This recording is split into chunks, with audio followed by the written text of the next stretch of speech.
Good morning everyone, this is me Neetu और आप सब देख रहे हो रविंद्र व्लॉग्स। तो आज का वीडियो स्टार्ट करते हैं नेचर के साथ में। तो आज यहाँ पर बारिश हुई थी एक्चुअली, तो देखिए कितना अच्छा इंद्रधनुष बन रहा है। तो मैंने सोचा कि मैं इसको कैमरे में कैप्चर ज़रूर करती हूँ और आप लोगों को दिखाऊँगी। तो अच्छा लग रहा है ना, कितना प्यारा लग रहा है। तो अभी मैं आ गई हूँ किचन में और खाने की तैयारी कर रही हूँ। यहाँ पर मैं सब्ज़ी बना रही हूँ तोरई की। तो यहाँ पर मैंने घी डाला था और उसके अंदर सारे मसाले डाले हैं पानी में, वही घोल बना करके, और फिर उसके बाद में मैंने ये तोरई डाल दी है। और बहुत ही अच्छी तोरई बनती है इस तरीके से। थोड़ी सी देर भून लीजिए, भून लेने के बाद में और फिर इसके अंदर थोड़ा सा पानी डाल करके और बस इसे ना कुक होने दीजिए। इतनी अच्छी तोरई बनती है। बस इतना सा ध्यान रखिए कि जब तोरई बनाना तो वो देसी घी में बनाए। हमारे इनको तो बिल्कुल भी मतलब देसी घी में ही अच्छी लगती है। अगर वैसे बना लो ना तो फिर बोलते हैं कर दी ख़राब। और एक दूसरे तरीके से बनती है, मैं आपको कल बताऊंगी। मैंने थोड़ी सी तोरई है ना इसलिए बचा ली है कि मैं कल आपको बताऊंगी कि कैसे बनती है दूसरे तरीके से तोरई। तो तोरई तो बना ली है, लेकिन हर्षित नहीं खाता है वो वाली तोरई, गीली वाली। तो यहाँ पर मैं उसके लिए थोड़ी सी भिंडी बना रही हूँ। 4-6 भिंडी मैंने काट के और छोंक दी हैं बस उसके लायक। और अभी मैं कर रही हूँ क्लीनिंग। वैसे तो मैं डेली ही जो स्लैब है उसकी क्लीनिंग करती हूँ, लेकिन कभी कभी ये जैसे बर्तन रखने का ये है बास्केट, इसको भी साफ़ करना और ये थोड़े बहुत अलग से थोड़े काम हो जाते हैं, तो इनको भी मैं कर रही हूँ। एक्चुअली है ना, आज है ना छिपकली आ गई थी किचन के अंदर और पूरी किचन में ना घूम रही है। एक छिपकली नहीं, वो भी 3-4 छिपकलियाँ, और पूरे किचन में से घूम रही हैं। तो मुझे बिल्कुल अच्छा नहीं लगता, तो मैंने पूरी सफाई करी है। तो बास्केट वगैरह और बर्तन वगैरह सब मैंने क्लीन कर लिए हैं और अब मैं जो है फाइनली स्लैब को साफ़ कर रही हूँ, क्योंकि सारा काम होने के बाद में मैं स्लैब को साफ़ करती हूँ और मैं उसी सॉल्यूशन से इसे साफ़ कर रही हूँ जिसके बारे में आप मुझसे पूछ रहे हैं। अच्छा, इससे पहले वाली वीडियो में इससे पहले जो वीडियो किया है उसके अंदर मैं ये टाइल साफ़ कर रही थी, ये पूरी स्लैब। एक सॉल्यूशन मैं आप लोगों को दिखा रही थी कि मैं इस सॉल्यूशन से साफ़ कर रही हूँ।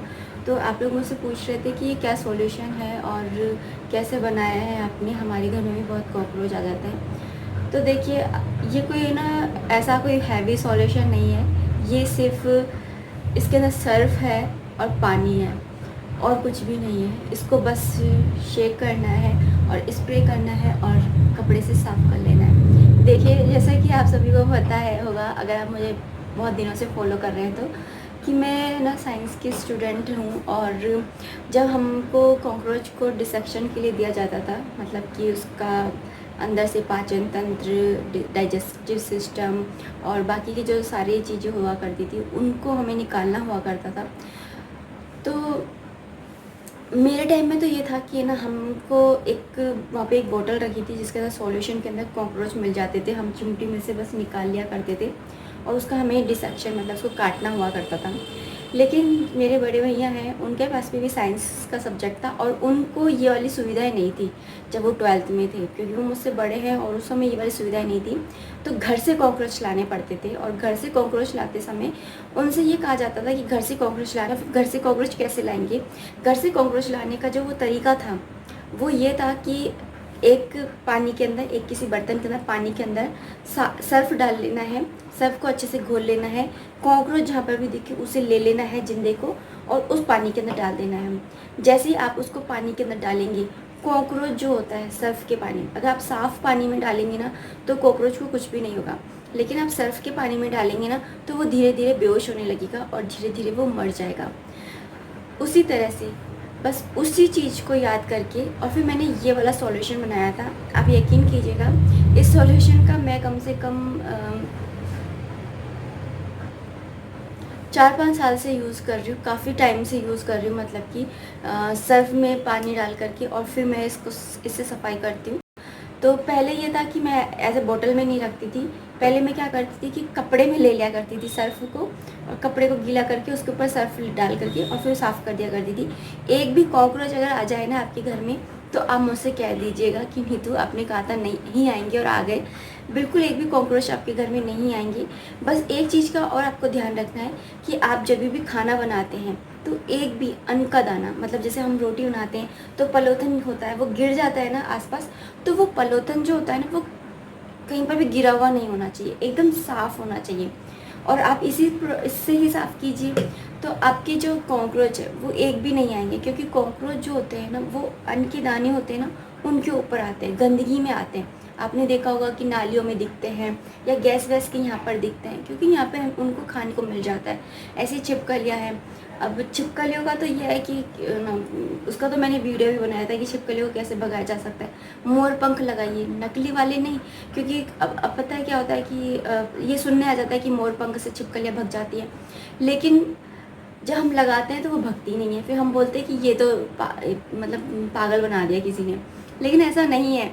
वो जो आपके पास पंख है मोर पंख, और आपने जो लगाए हैं वो मोर पंख जो है वो असली नहीं है। इसका मतलब अगर छिपकली नहीं भाग रही है, इसका मतलब है कि वो नकली है, वो प्लास्टिक के बने हुए हैं। अगर आप असली मोर के पंख लाएंगे, तोड़ के नहीं, किसी जानवर को दुख देकर नहीं, जैसे कोई मोर है नाच रहा है और उसके पंख गिर गए हैं और वहाँ से आप वो पंख उठाकर लाते हो और लगा देते हैं, तो आपके घर में छिपकली कभी भी नहीं आएगी। क्योंकि छिपकली जो होती है ना वो रेप्टिलिया वर्ग से होती है। मतलब कि जिस वर्ग से है ना, वही साइंस वाली भाषा में समझा रही हूँ, जिस रेप्टिलिया वर्ग से होती है, जिस वर्ग से सांप होते हैं। और सांप और मोर की अगर लड़ाई होती है तो सांप को मोर मार देता है। तो छिपकली को भी है ना, मोर जब छिपकली जो है मोर के पंख को देखती है तो उसको ऐसा लगता है कि यहाँ पर मोर है, और वो उस मोर के पंख को देख करके भाग जाती है उधर से। इसी तरह से एक अंडे होते हैं, अंडे के छिलके होते हैं, उनसे भी छिपकली जो होती है वो भाग जाती है। बस ये होता है कि अंडे के जो छिलके हैं ना वो फ्रेश होने चाहिए। जैसे आज खाया है तो उसका अंडे का छिलका उसको रख दो, या फिर नेक्स्ट डे इसको चेंज करो। इस तरह से भग सकती है। तो ये छोटे छोटे तरीके हैं, घरेलू नुस्खे हैं जिनसे हम है ना जानवरों को, छोटे मोटे जो कीड़े मकोड़े होते हैं इनको हम दूर रख सकते हैं अपने आप से, अपनी किचन से। क्योंकि कहीं और नहीं, कम से कम किचन तो ऐसा होना चाहिए कि साफ़ सुथरा हो। क्योंकि खाना भी बनाते हैं, सब कुछ करते हैं। मेरी तो पता है क्या आदत है कि कई बार मैं स्लैब पे ही रख देती हूँ, तो मुझे तो बहुत ज़्यादा ध्यान रखना पड़ता है कि कहीं पर भी कोई गंदगी ना हो। टच वुड इस तरह ना चूहे नहीं चढ़ पाते हमारे। चूहे भी काफ़ी थे, लेकिन अभी चूहे भगवान की दया से चले गए। पिंजरा लगा लगा के हर्षित ने एक एक चूहा फेंक दिया। और ना ये स्लैब वगैरह इसको मैं हमेशा साफ़ करके रखती हूँ, क्योंकि मेरी बहुत ही वाली आदत है, मैं कहीं मतलब रख देती हूँ। अब जैसे रोटी बना रहे हैं तो हम चिमटा रख ही देते हैं ना इस पर, स्लैब के ऊपर। जैसे रोटी बनाई फिर चिमटा रख दिया, तो अब वो यहाँ पे अगर चूहा हो तो चिमटा, मतलब सफाई तो हमें रखनी है। और हमारे हाथों में ही है कि बीमारियाँ ना फैले, सफाई रहे। क्योंकि सफाई है वहीं पर ही हेल्थ है, वहीं पर ही वेल्थ है। तो ये था इस सॉल्यूशन का राज। कुछ ज़्यादा बड़ा राज नहीं है। परफ्यूम की डब्बी थी ये वाली, तो उसके अंदर मैंने भर दिया था। आप चाहें तो बाज़ार से स्प्रे बॉटल्स भी मिल जाती हैं। तो देखिए मेरे सारे काम हो चुके हैं, खाने वगैरह की तैयारी वगैरह मैंने कर ली है। और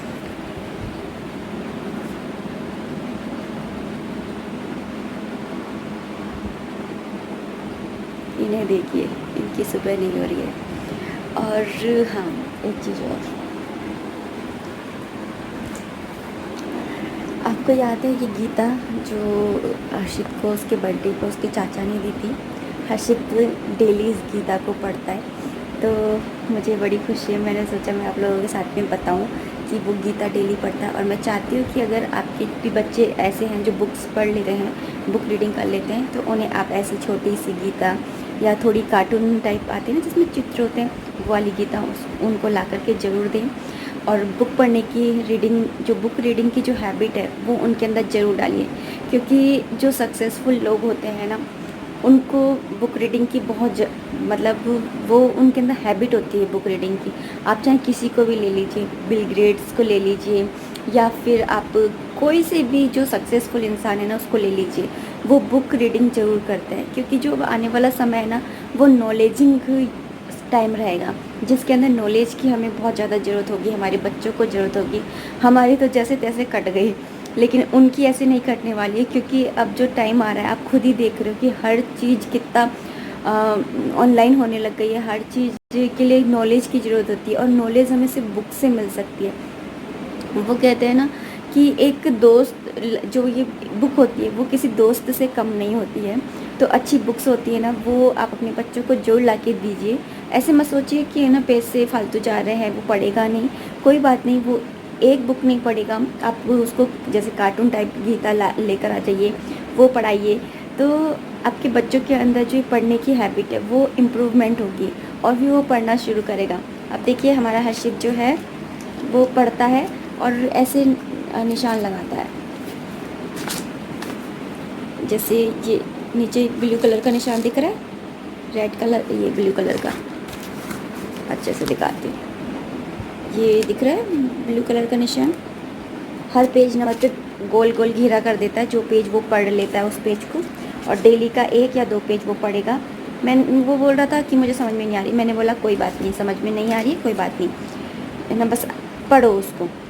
तो होता है वो डेली रात को सोने से पहले पढ़ लेता है, और सबसे अच्छी बात है वो रात को डेली सोने से पहले पढ़ता है। और मैंने उसको बोला है कि जब भी ऐसा फील हो कि बोर हो रहा हूँ उस टाइम पे पढ़ लिया कर, तो वो पढ़ लेता है। तो मैं चाहती हूँ कि आप भी अपने बच्चों के अंदर ये वाली हैबिट डालें, क्योंकि अगर आप अपने बच्चों को सक्सेसफुल बनाना चाहते हैं, ग्रेट बनाना चाहते हैं, तो आपके अंदर ये सारी चीज़ होनी चाहिए। ग्रेट की स्पेलिंग होती है GREAT, ग्रेट, और जी का मतलब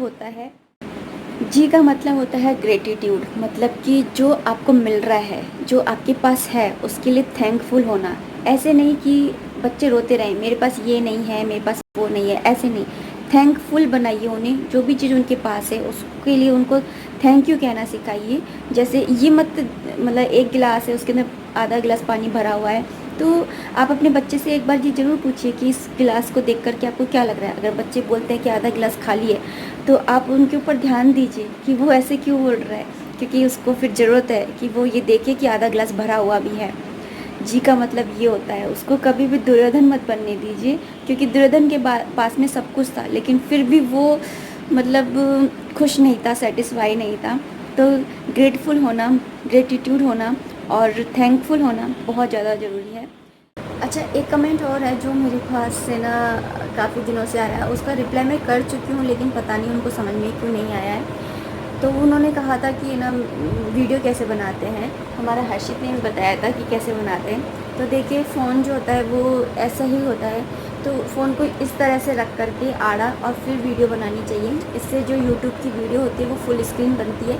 अगर आप इस तरह से बनाएंगे तो जो दोनों साइड होता है वहाँ से थोड़ा थोड़ा सा ब्लैक लाइन चलती है, बीच में एक दिखता है, तो वो वीडियो ना यूट्यूब पे नहीं चलती है, वो टिकटॉक पे, लाइक पे, हेलो पे, इन पे चलती है। तो आप है ना हमेशा वीडियो जो है वो यूँ करके बनाइए। मैं इसी तरह से वीडियो जो है वो बनाती हूँ। आपको अपने जो क्वेश्चन है उसका आंसर मिल गया होगा। इस वीडियो को मैं यहीं पर ही एंड करती हूँ। मिलती हूँ नेक्स्ट वीडियो में। टिल देन बाय बाय, जय माता दी।